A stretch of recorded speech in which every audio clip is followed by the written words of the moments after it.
আমি বিয়ে করি ২০০১ সালে।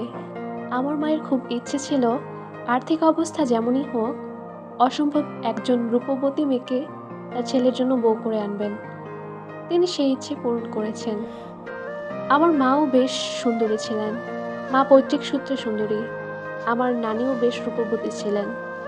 মায়ের মুখে শুনেছি আমার নানিকে দেখে নানা ভাই পাগল হয়ে গিয়েছিলেন এবং প্রভাব প্রতিপত্তি খাটিয়ে অনেকটা জোর করে বিয়ে করেছিলেন। আমার মা যখন আমার বউ পছন্দ করলেন, আমি প্রচণ্ড রকম বেঁকে বসলাম। আমার শ্বশুর ছিলেন পুলিশ অফিসার। আমি পুলিশদের সাথে আত্মীয়তা করতে চাইলাম না। কেননা আমি শুনেছিলাম পুলিশরা কখনোই ভালো হয় না। এরা ঘুষখোর, দুর্নীতিবাজ হয়, অসৎ হয়। মায়ের জোরাজুরিতে একদিন শুধুমাত্র মাকে খুশি করার জন্যই মেয়েকে দেখতে গেলাম। আগেই ডিসিশন নিয়ে রেখেছিলাম, মেয়ে যতই সুন্দরী হোক, বাসায় এসে বলবো মেয়ের পছন্দ হয় নাই। একদিন ছোট বোন আর ওর স্বামীকে নিয়ে মেয়ে দেখতে গেলাম। মধ্যবিত্ত পরিবার, তারপরও যথেষ্ট আপ্যায়ন করলো। মেয়ে দেখানোর সময় অবাক হয়ে লক্ষ্য করলাম, সাথে যেসব মেয়ে এসেছে সবাই হিজাব পরা, এমনকি ছোট বাচ্চারা সহ। পরে কথায় কথায় জানলাম আমার শ্বশুর একজন পরহেজগার মানুষ। পুলিশে থেকেও তিনি নিয়মিত নামাজ রোজা করেন। সবাই তার সম্পর্কে ভালো ধারণা দিল। আমি বুঝলাম পুলিশ সম্পর্কে আমার ধারণা ভুল ছিল। ওখানে চাকরি করলে সবাই ঘুষখোর, দুর্নীতিবাজ হয় না। কেউ কেউ ভালোও হয়। সততা এবং অসততা দুটোই পারিবারিক শিক্ষা। মেয়ে দেখে আমার পছন্দ হয়ে গেল। পণ করে গিয়েছিলাম এই মেয়ে যত সুন্দরী হোক না কেন, আমি রাজি হব না। কিন্তু সবার আগে আমি রাজি হয়ে বসে আছি। ছোট বোন বলল, ভাইয়া মেয়ে পছন্দ হয়েছে? আমি বললাম, তোর পছন্দ হয় না? হয়েছে, কিন্তু ভাইয়া তুই তো পুলিশের মেয়ে পছন্দ করবি না। মাকে বলি বাদ দিয়ে দিতে। প্রচণ্ড একটা ধমক দিয়ে বললাম, এই তোদের কি সমস্যা? সব কিছুতেই জাজমেন্ট দিয়ে বসিস কেন? পুলিশের কি মানুষ না? সব পুলিশ কি খারাপ হয়? কথা শুনে বোন এবং তার স্বামী আমার দিকে অদ্ভুত দৃষ্টিতে তাকিয়ে রইল। মা কথা দিয়েছিলেন বউকে স্বর্ণ দিয়ে মুড়িয়ে আনবেন। আমি তখন সবেমাত্র একটা ব্যবসা দাঁড় করানোর চেষ্টা করছি। বিয়েতে তেমন খরচপাতির বিপক্ষে আমি। ছোটখাটো আয়োজন করতে চাইলাম। মা আমাকে না জানিয়ে বিশাল আয়োজন করে ফেললেন। আমাদের সংসারে মায়ের কথাই শেষ কথা। মহা ধুমধাম করে একদিন বিয়েটা সেরে ফেললাম। বিয়ের কয়েকদিন পর একদিন মা আমাকে ডেকে আফসোস করে বললেন, বউকে সব গয়না বানিয়ে দিয়েছি, শুধু মাথার তাজটা দিতে পারি নাই। আমি তোর শ্বশুরকে কথা দিয়েছিলাম বৌমাকে তাজ পরিয়ে আনবো। আমি বললাম, মা, বিয়ের দিন তো বউয়ের মাথায় তাজ দেখেছি, ওটা আসমার বিয়ের তাজ। তোর ব্যবসাটা দাঁড়িয়ে গেলে বৌমাকে একটা তাজ বানিয়ে দিস তো বাবা। বলা বাহুল্য, আসমা আমার ছোট বোন। আমি বললাম, আচ্ছা মা, বানিয়ে দেব। বিষয়টা আমি ভুলে গিয়েছিলাম। মাও আর এই বিষয়টা নিয়ে কিছু বলেননি, বউও না। এর ৩ বছর পর আমার পরিবারের সবাই একটা বিয়ের অনুষ্ঠানে যাচ্ছি। আমার ছোট বোন মাথায় তাজ পরেছে। আমি লক্ষ্য করলাম আমার বউ বারবার তাজের দিকে আর চোখে তাকাচ্ছে।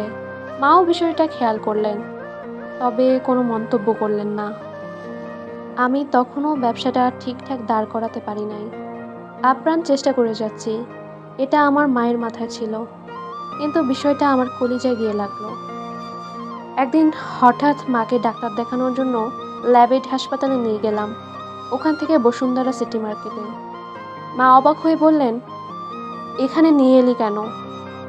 আমি বললাম, তুমি ওয়াদা করেছিলে তোমার বউকে তাজ বানিয়ে দেবে, দাওনি? তোমার ওয়াদা রক্ষা করা উচিত না? মা আমতা আমতা করে বলল, ব্যবসাটা গুছিয়ে নে, তারপর না হয়। আমি মায়ের হাত ধরে বললাম, এসব চিন্তা করলে আর কখনো তাজ কেনা হবে না। তোমার বৌমা তাজ পরবে কখন? তোমার মতো বুড়ি হয়ে গেলে? ওয়াদা রক্ষা হচ্ছে বলে মা অসম্ভব খুশি হলেন। তিনি ধার্মিক মানুষ ছিলেন, বোরকা পরে চলাফেরা করতেন। বাসায়ও সবসময় ঘুমটা দিয়ে থাকতেন। সারাদিন এই দোকান সেই দোকান ঘুরে অসম্ভব সুন্দর একটা তাজ পছন্দ করলেন।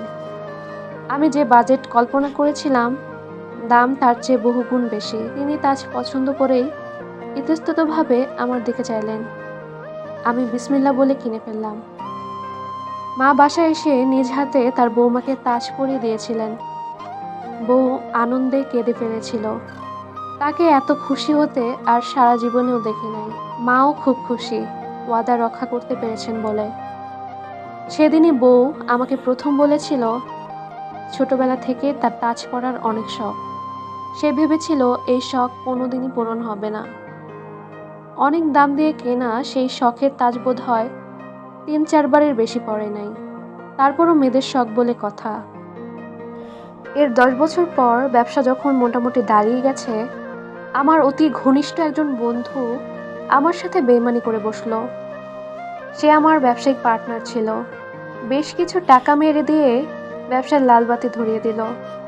আমি একা একা লসের পাল্লায় পড়লাম। কেউ আমাকে সাহায্য করতে এগিয়ে এলো না। আমি একটা জমি বিক্রি করে আবার ব্যবসা দাঁড় করালাম। ব্যবসা যখন দাঁড়িয়ে যাচ্ছে, পরিবেশের দোহাই দিয়ে সরকার আমাদের পুরো ব্যবসায় বন্ধ করে দিল। এইবার আমার অবস্থা কাহিল হয়ে গেল। আমি চারিদিক অন্ধকার দেখতে শুরু করলাম। নতুন ব্যবসা শুরু করার মতো আর্থিক অবস্থা তখনও আমার নাই। এই অবস্থায় আমার পরহেজগার মা একদিন স্ট্রোক করলেন এবং ১ সপ্তাহের মাথায় আমাদেরকে ছেড়ে চলে গেলেন। মা চলে যাওয়ার পর আমি চোখে সর্ষে ফুল দেখতে শুরু করলাম। অনেক ধনী আত্মীয় থাকার পরেও কেউ আমার পাশে এসে দাঁড়ালেন না। একদিন হঠাৎ করে বেশ কিছু টাকা আমার হাতে ধরিয়ে দিয়ে বউ বলল, নতুন করে শুরু করো, পাশে আছি। আমি বেশ অবাক হলাম। সে এত টাকা কিভাবে পেল? চাপাচাপি করার পর জানালো সে তার বাবার মাধ্যমে সমস্ত গয়না বিক্রি করে দিয়েছে। তার এক আত্মীয়ের স্বর্ণের দোকান আছে। তার বাবার কাছ থেকেও বেশ কিছু টাকা ধার হিসেবে নিয়েছে। আমি দোকানে গিয়ে তার গয়না ফেরত আনতে চাইলাম। সে রাজি হলো না।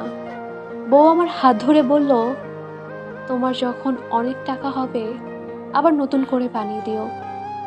আমি আনন্দে কেঁদে ফেললাম। আমি আবার একটা নতুন ব্যবসা দাঁড় করালাম। আলহামদুলিল্লাহ ভালো আছি। যদি সেদিন বউ পাশে না এসে দাঁড়াতো, আমি অথৈ জলে ভেসে যেতাম। একদিন আলমারি খুলে দেখি গয়নার বাক্সে শুধু তাজটা পড়ে আছে, আর সব খালি।